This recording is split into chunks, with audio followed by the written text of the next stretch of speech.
Hello, welcome to the Mythology Manifest. This video is following on from my previous one, which was the Greek creation story. This one is about the reign and fall of the Titans. I hope you enjoy. Our story begins where we left off last time. Kronos had achieved what he wanted: respect and power. He was king of his fellow Titans and the entire world, a title granted to him by his mother, the earth goddess Gaia, as a reward for him killing the man that had been her husband and Kronos' father, Uranus. The Titan of Time had ultimate power and control over the cosmos. His siblings who used to mock him now feared him, and he had chosen his sister Rhea to be his queen. Rhea was the Titaness of fertility and motherhood, which meant that she was filled with maternal instinct and wanted desperately to be a mother, even if it was to Kronos' children. Although they could never say this, all the Titans despised Kronos because of his tyrannical rule, but not one of them would ever dare cross him because of his power and his bloodlust. Yes, Rhea wanted children, desperately. Kronos, on the other hand, could not have wanted them less. Despite the fact that he despised children anyway, his father had cursed him so that his children would kill him in a more brutal way than he had murdered Uranus. Kronos loved his power too much to allow himself to be killed. In their first few years of marriage, Rhea begged and begged Kronos for children, and he resisted. She had her siblings try and convince him to give her the children she wanted, but they backed off as soon as his dark, angry eyes fell on them with disdain. In one final effort, Rhea requested that Gaia talk to him and tell him he should give her some grandchildren. Gaia did as Rhea asked her and spoke to Kronos. He asked his mother about the curse Uranus had placed on him, but Gaia told him that in his final moments, Uranus was far too weak to put an actual curse on the Titan. It had merely been said to scare him. Kronos wanted to make Rhea happy. He wasn't a complete monster, as everybody thought. After hearing the news that the curse was not real, Kronos went straight to Rhea, and together they conceived a child. He was still cautious about having children. His father had been one of the first almost omnipotent beings in existence, and a curse was a curse when it came from a primordial deity. After months of pregnancy, Rhea gave birth to her first child, a girl with flaming red hair and eyes of bright gold. The Titan of fertility named her daughter Hestia and handed her to Kronos. Kronos looked down at Hestia. His dark eyes met her gold ones for the first time, and he heard the curse of Uranus echo in his ears. His eyes left Hestia's as he glanced apologetically over at Rhea as his paranoia took over him. He raised his daughter above his head and detached his jaw like a python.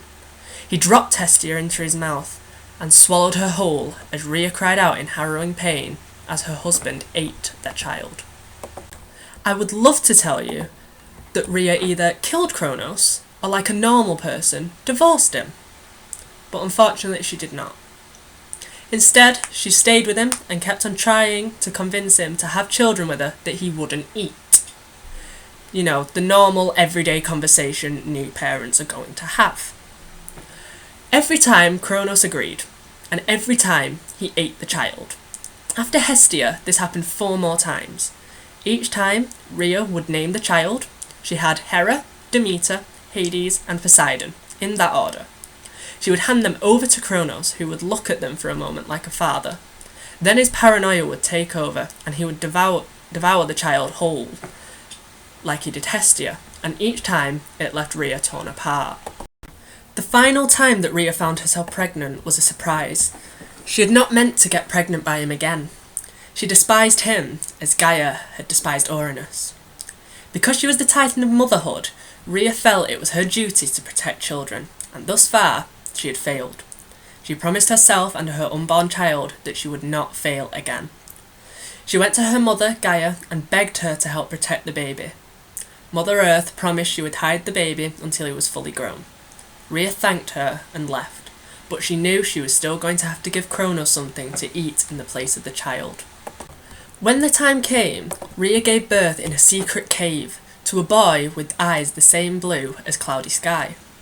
She named him Zeus and gave him to Gaia, who left without a word to hide the secret son of Kronos. Rhea found a rock on the floor that was roughly the same size as Zeus had been. She picked it up and wrapped it in blankets and took it to Mount Othrys, the home of the Titans, where Kronos' throne was situated. She handed the swaddled rock to Kronos and told him it was called Zeus. The Titan was breathing heavily, hoping that her husband wouldn't notice the swap she'd made. Kronos didn't even look down at the child this time. He just threw it in his mouth immediately. Although it was not an actual child, Rhea cried out, as Kronos had just swallowed her last hope of seeing her son again and having a family. How Kronos couldn't tell the difference between a child and a rock, I'll never know. Then again, he was described as powerful, not intelligent. But anyway, after that, Kronos and Rhea had no more children, and Kronos' arrogance grew greater and greater, as he thought he had defeated the curse of Uranus. As for the baby Zeus, Gaia took him to Mount Ida in Crete and left him in the care of a minor goddess, who in some myths was actually a she-goat called Amalthea. She suckled him and raised him and taught him in the ways of the world. She was helped by a minor god, Curites, who trained him in the art of swordplay and had made weapons. Zeus grew tall and powerful. He looked incredibly similar to Uranus in his physical form, and less like Kronos. When he reached his peak, Zeus stopped aging, as all the mortals did. He had grown up hearing stories from Amalthea of Kronos, who had devoured his siblings in fear of prophecy, and how this had hurt Rhea powerfully. The story had always angered Zeus, and he had always sworn he would avenge his siblings when he was old enough. Even in myths, stories are powerful and influential, and have a great impact on what the hero does, which is why I believe they're a foundation of society and are what keep us all interested in everything. The minor gods who raised Zeus on Crete knew there was nothing they could do to stop him from trying to avenge his siblings. Even when he was younger than them, he had been more powerful. So instead, they spoke to Gaia, who provided Zeus a weapon. Even she knew her son was a monster and needed to be stopped. The weapon she gave to her grandson was a replica of Kronos' own sickle. Knowing Zeus would understand the symbolism, they gave it to him. He thanked them and immediately set off to Mount Othrys. Zeus snuck into the palace of Kronos during a feast with all the other major titans, disguised as a cupbearer. Kronos sat at one end of the table, and Rhea at the other, looking depressed as ever. Zeus didn't wait long. He walked to the side of Kronos as if he was going to pour him some wine, and threw the decanter on the floor. He drew his sickle and stabbed it violently into the top of Kronos' chest, and sliced down, cutting his stomach open. When his skin parted, golden ichor poured out, and a group of fully formed people, slightly older than Zeus, poured out. His siblings, still living and breathing, had escaped Kronos. "Who are you?" Kronos asked. Zeus responded, "I am Zeus, your son." Some of the titans around the table ran, whilst others began to attack Zeus and his siblings. They all fought valiantly, and this small battle grew into a war that lasted for 10 years, known as the Titanomachy, meaning Titan Battle. Some titans, such as Helios and Selene, and obviously Rhea, joined the side of the children of Kronos. Others did not. The war ended when Zeus hacked Kronos into thousands of tiny pieces with the help of Hestia, Hera, Demeter, Hades, and Poseidon. They trapped the opposing titans in a prison in Tartarus, the deepest part of the underworld, and took over the world for themselves. The three male gods, Zeus, Poseidon, and Hades, drew lots over who would get which part of the world. Zeus got the sky, Poseidon got the sea, and unlucky Hades got the underworld, where he was forced to live and rule over. As for Hera, she became Zeus's wife and the goddess of marriage and family, not that that would mean much in the future.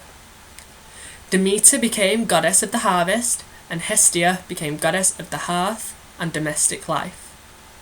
They named themselves the gods and made their home on Mount Olympus. So they became the Olympian gods. I hope you enjoyed this video.